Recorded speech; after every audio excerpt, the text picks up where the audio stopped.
If you have a lagging muscle group, these are the 4 techniques you need to use to start prioritizing that specific muscle group. All right. Now, before we jump into this, why should you listen to me? Right? I could be some dork who doesn't know what he's talking about. Okay. So I'm Justin. I'm a certified personal trainer. I've been in the fitness industry for over half a decade, and I'm an online coach. And during this channel, we basically go over all the different tips and topics that help me get from this to this.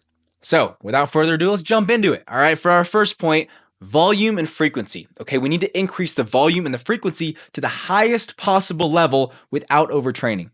We should be getting to the point where if you added any more volume, any more frequency, you'd be overtraining. We want to sit in that threshold, okay? And we do this by steadily increasing our volume and frequency. So let's say you want to prioritize your chest, okay? And you hit chest on Monday and Thursday.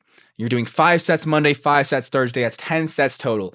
We need to be hitting the muscle between 15 to 20 sets if we're prioritizing it.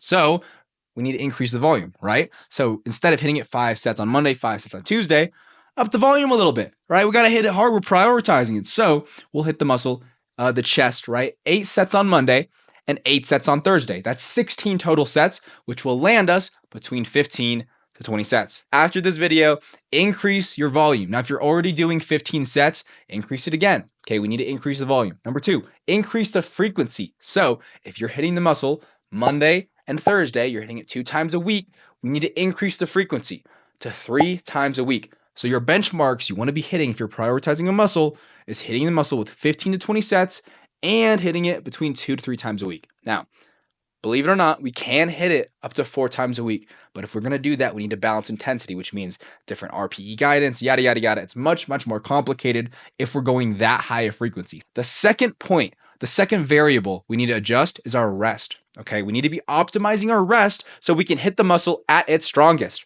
We need to hit the muscle at its strongest, and we do that with 2 different techniques. Okay, first, we need to hit the muscle first, we need to hit the muscle first in each workout, okay? So if you're doing push-pull legs and you want to prioritize your chest, when you have your push day, which is going to be hitting chest, tris, and shoulders, hit your prioritized muscle first.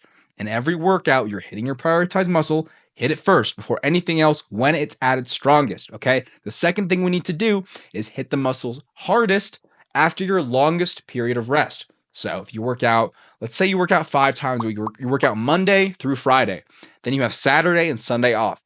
Since you have 2 whole rest days after Friday, then Monday, you need to be hitting the lagging muscle hard. Our third point, exercise selection, okay? We need to pick exercises that create the most amount of stimulus. Now, if you're wondering like, what exercises do that? What exercise should I eat? All right, there's 2 variables that are gonna be key in having a good exercise. All right, number 1, got to have the muscle in a stretched position, okay? Puts the muscle in a stretched position. Number 2, it's got to have high tension on the muscle, okay? Now, if you're a beginner and you're not really sure how to determine if that's true, subscribe to the channel. I'm going to be going over the best exercises for every single muscle group. So keep an eye out for that. Choose high intensity exercises for the prioritized muscle. But here's the kicker, all right? Do not use high-intensity exercises for your non-prioritized muscle groups. Now, this leads us into our fourth point, how to balance systemic fatigue. Okay, we need to balance our systemic fatigue, and we do so by avoiding these high-stimulus exercises on non-prioritized muscle groups. So, let's take walking lunges, for example, right? That is a tiring exercise. You do a set of walking lunges to failure, you're gonna be dying, okay? Same with deadlifts, same with RDLs, exercises normally that are compound movements that put the muscle in a stretched position are gonna be very, very taxing. They're gonna generate a ton of systemic fatigue. And if you're prioritizing that muscle, that's great, right? Give me all those movements, give me all the fatigue. I don't care because I'm going to grow that muscle fast. But if you're not prioritizing that muscle, then do not use these extremely high fatiguing exercises. Let's say you're prioritizing your chest, your arms, your upper body in general. If you're prioritizing your entire upper body, then do not do deadlifts, walking lunges, RDLs, deep squats. Like these exercises are going to generate a ton of fatigue, and it's going to be very, very difficult to recover when you're increasing your upper body training. But how exactly can you do this if you're only prioritizing a specific muscle, right?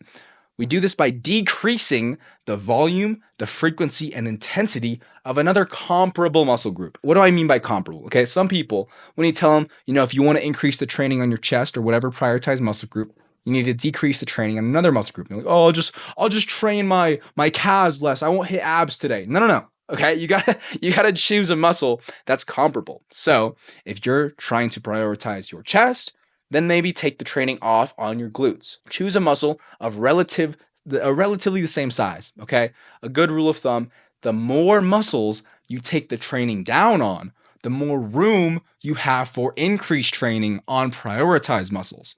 So in your plan, figure out, okay, what muscles am I okay with not growing? Am I okay with putting on maintenance? Take the volume down on those and then increase the volume and frequency of the prioritized muscle. If you got some value from this video, do me a favor, leave a like, leave a comment, subscribe. It really helps out the channel, really helps me out. Hope you guys have a great day. Peace.